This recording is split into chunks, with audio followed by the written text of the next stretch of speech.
Claro! Vamos falar hoje sobre as bestas mencionadas na Bíblia. Elas são criaturas poderosas e simbólicas que aparecem em diferentes contextos e livros sagrados. Na Bíblia, as bestas são associadas à maldade e ao caos, muitas vezes relacionadas ao fim dos tempos. É importante lembrar que elas também são derrotadas por Jesus, destacando a vitória do bem sobre o mal. Esses simbolismos têm inspirado reflexões teológicas e interpretações ao longo dos séculos. Se você gostou do canal, deixe seu like e inscreva-se. Isso ajuda muito nosso canal. Obrigado pelo seu apoio. Em nono lugar estão as bruxas ou feiticeiras.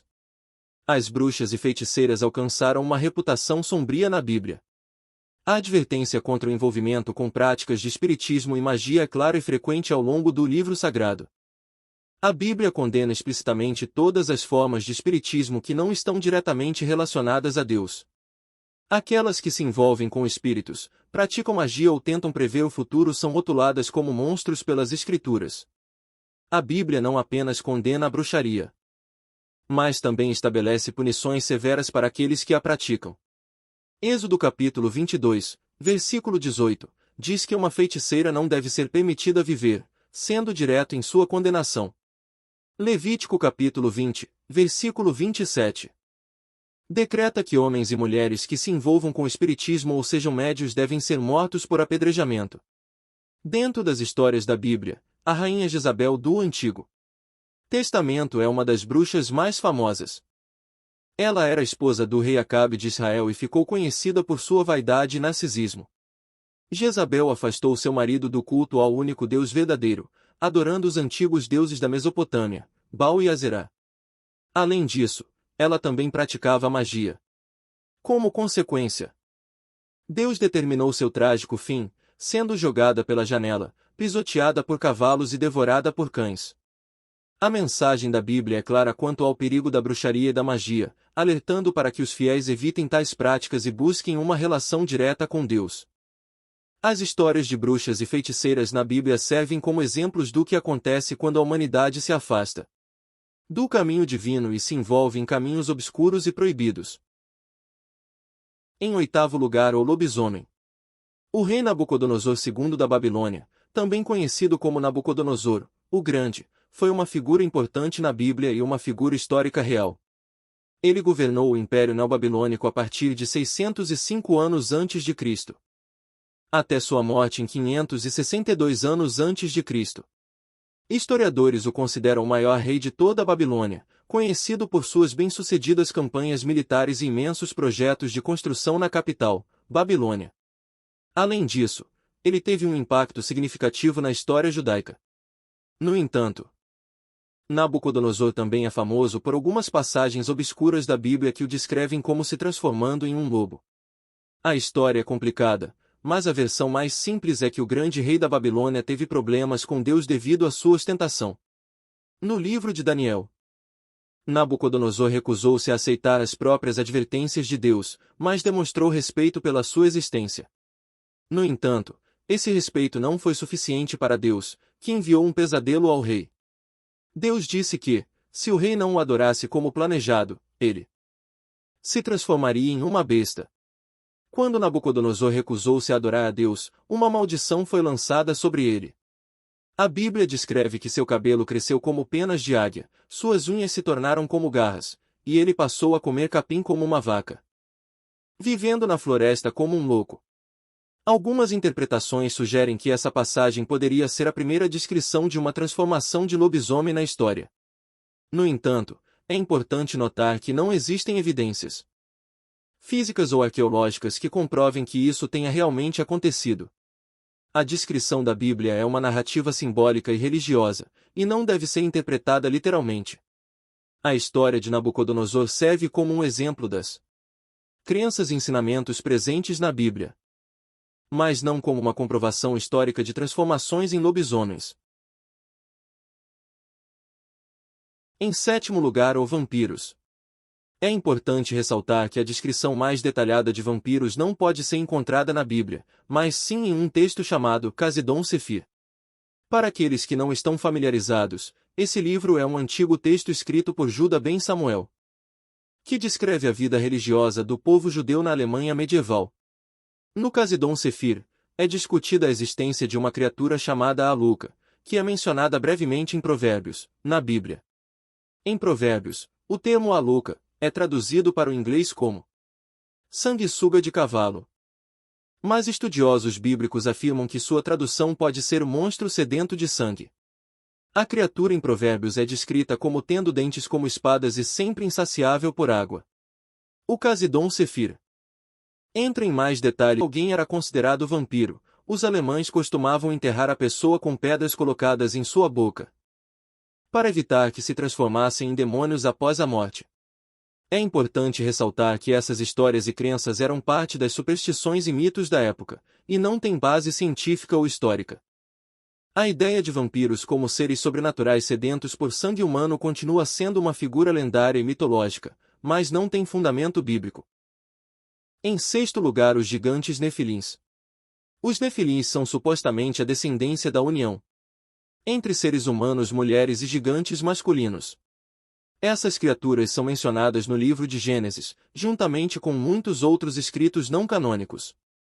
O problema com os nefilins é que eles são apenas brevemente tocados nas escrituras oficiais, sendo detalhes mais elaborados encontrados em textos não canônicos. Por isso, as interpretações variam dramaticamente entre diferentes grupos religiosos. Alguns acreditam que os nefilins são descendentes do terceiro filho de Sete, filho de Adão, enquanto outros afirmam que são descendentes de Caim, o primeiro filho de Adão. Uma teoria intrigante é que os nefilins nasceram da união entre anjos e as filhas de Adão e Eva. Essa interpretação é baseada em um trecho de Gênesis que menciona que os filhos do céu tomaram mulheres humanas como esposas, e os nefilins nasceram, tornando-se heróis e homens de renome. É interessante notar que, nessa versão, os nefilins não são descritos como bestas terríveis ou monstros feios, mas como heróis. No entanto, a maioria das interpretações dessa passagem na Bíblia afirma que os nefilins eram uma prole contaminada, resultado da torção dos anjos por sua luxúria por mulheres humanas, gerando assim abominações. De acordo com essas interpretações, os nefilins se tornaram tão maléficos que Deus precisou inundar a terra e recomeçar a sociedade para se livrar dessas abominações. Em quinto lugar, os gafanhotos apocalíptico. Um dos monstros mais desagradáveis da Bíblia é a praga de gafanhotos descrita no livro do Apocalipse capítulo 9, versículos 7 até 10. Após o quinto anjo tocar sua trombeta, uma estrela cai do céu para a terra, e o abismo é aberto, liberando uma calamidade diferente de qualquer outra. Uma fumaça densa surge do abismo como se viesse de uma gigantesca fornalha, escurecendo o sol e o céu. Logo, um enxame aterrorizante de gafanhotos desce sobre a terra. Esses gafanhotos não são como os insetos comuns.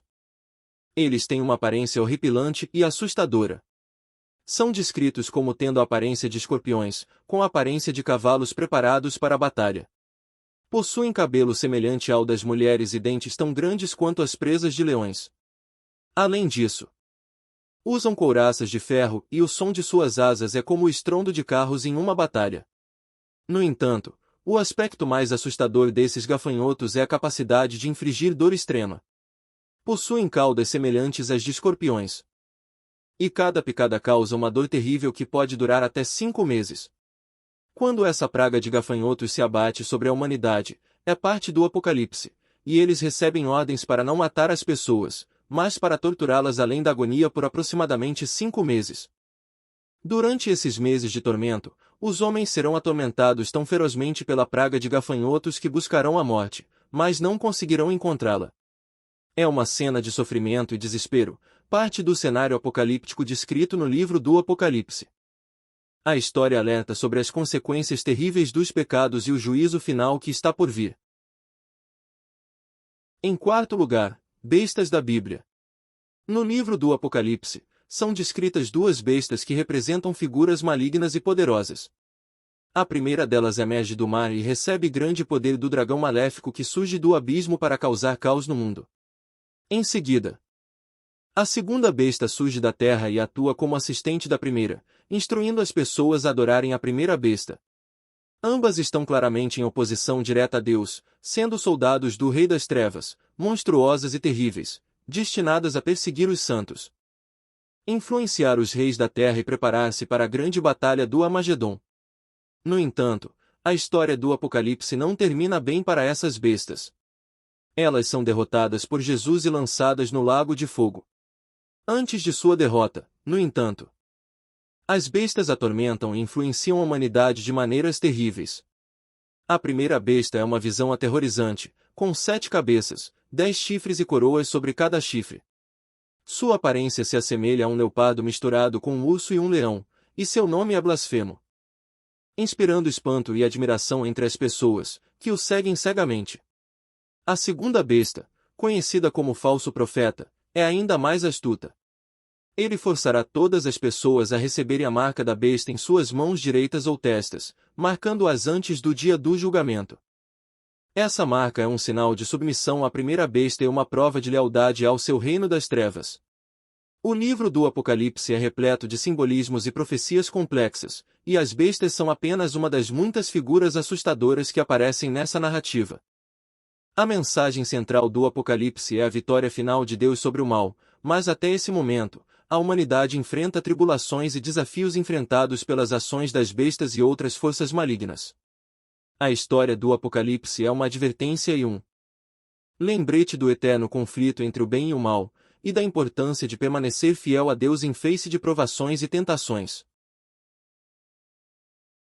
Em terceiro lugar, os 4 cavaleiros bíblicos. Os 4 cavaleiros do Apocalipse são algumas das criaturas mais assustadoras que a Bíblia apresenta. Eles aparecem no livro do Apocalipse e são descritos por João de Patmos como parte de sua visão do fim do mundo. No Apocalipse, Deus segura um pergaminho selado com 7 selos em sua mão direita, e ele dá este pergaminho ao Cordeiro de Deus, também conhecido como Jesus Cristo. À medida que os selos são abertos um a um, cada um dos 4 primeiros selos libera um dos cavaleiros sobre o planeta. O primeiro cavaleiro entra montado em um cavalo branco, e sua identidade é interpretada de 3 maneiras distintas. Alguns acreditam que ele é Jesus Cristo, outros veem nele o Anticristo, enquanto outros ainda o associam à pestilência. A incerteza sobre a identidade do primeiro cavaleiro tem gerado muitos debates entre estudiosos, mas a interpretação mais comum é que ele traz consigo grande doença e enfermidade ao mundo. O segundo cavaleiro surge em seu cavalo vermelho, empunhando uma grande espada. Ele mergulha o mundo em conflitos e guerras entre nações, espalhando a guerra e a violência. As pessoas atingidas pelas doenças do primeiro cavaleiro agora são afetadas pelas terríveis consequências da guerra. Logo após, o terceiro cavaleiro aparece em seu cavalo preto, trazendo a fome para a humanidade. A escassez de alimentos e a falta de recursos básicos levam as pessoas ao desespero, e a fome assola a população. Por fim, o quarto cavaleiro surge em seu corcel pálido, personificando a própria morte. Ele é responsável por matar 1/4 da população, que ainda sobreviveu aos efeitos da doença, da guerra e da fome. Ao seu lado, segue o deus grego Hades, que é representado por um cavalo pálido com a boca aberta, pronta para engolir as almas daqueles que foram levados pela morte.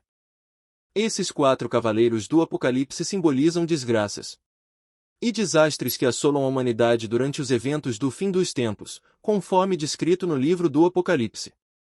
Sua visão aterrorizante alerta a busca de redenção e paz espiritual diante do inevitável destino da humanidade. Em segundo lugar, Leviatã. Sua descrição se encontra no livro de Jó capítulo 41, versículos 1 até 34, da Bíblia. Há uma longa e impressionante descrição de uma besta conhecida como Leviatã, que é um dragão cuspidor de fogo. A narrativa descreve esse ser de forma aterrorizante. Quando espirra, ele produz luz e seus olhos são vermelhos como o raio da aurora. Chamas de fogo saem de sua boca, e correntes de fumaça saem de suas narinas como vapor de uma panela. Sua respiração é como brasas acesas. E chamas explodem de sua boca, sendo uma representação bastante vívida de um dragão. Além disso, o Leviatã é descrito como possuindo uma força tremenda, inspirando terror nos corações das pessoas por onde passa. Sua carne é tão firme e dura que não pode ser penetrada, o que lembra as escamas impenetráveis de um dragão. No entanto, o propósito desse Leviatã é mais simbólico e representativo. Ele é associado a uma serpente marinha demoníaca, personificando o caos e a inveja. O Leviatã anseia pelas almas daqueles que estão amaldiçoados pelo pecado mortal da inveja. Alguns historiadores sugerem que o grande dragão bíblico pode ter sido inspirado no monstro cananeu chamado Loten, que também se assemelhava muito a um dragão. A descrição do Leviatã na Bíblia é uma imagem poderosa que representa a força, terror e a manifestação de forças caóticas e maléficas. No contexto bíblico, essa figura mitológica serve para ilustrar a luta contra o mal e a necessidade de buscar a proteção divina contra as tentações e pecados da inveja e do caos. Em primeiro lugar, Behemoth. O Behemoth é uma criatura descrita na Bíblia no livro de Jó capítulo 40, versículo 15, como uma grande e terrível besta de tamanho insondável e força inigualável. É interessante notar que a descrição bíblica parece estar familiarizada com essa criatura imparável e destemida. O Behemoth é retratado como um animal herbívoro, que vive perto da água e apresenta músculos ondulantes. Segundo a Bíblia, ninguém é capaz de caçar ou capturar o Behemoth. E alguns acreditam que essa criatura pode ser um dinossauro. Vale ressaltar que tanto o Behemoth quanto o Leviatã, outra criatura mencionada na Bíblia, não desempenham um papel significativo na narrativa divina. Deus simplesmente aponta essas duas poderosas criaturas como exemplos de sua criação, a fim de lembrar a humanidade de seu lugar como seres insignificantes em relação ao poder do Criador. A identidade exata do Behemoth é motivo de debate entre estudiosos e teólogos. Alguns sugerem que ele poderia ser um hipopótamo, ou um rinoceronte, pois esses animais têm características que se assemelham às descrições bíblicas. No entanto, alguns cristãos acreditam que o Behemoth poderia ser um dinossauro, coexistindo com os seres humanos na história da criação. Essa interpretação está em linha com a crença de que dinossauros e humanos foram criados por Deus ao mesmo tempo.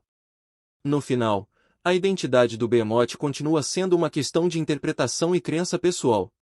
Independente disso, a descrição bíblica dessa besta aterrorizante serve como uma lembrança da grandiosidade da criação divina e da humildade que os seres humanos devem ter diante do Criador.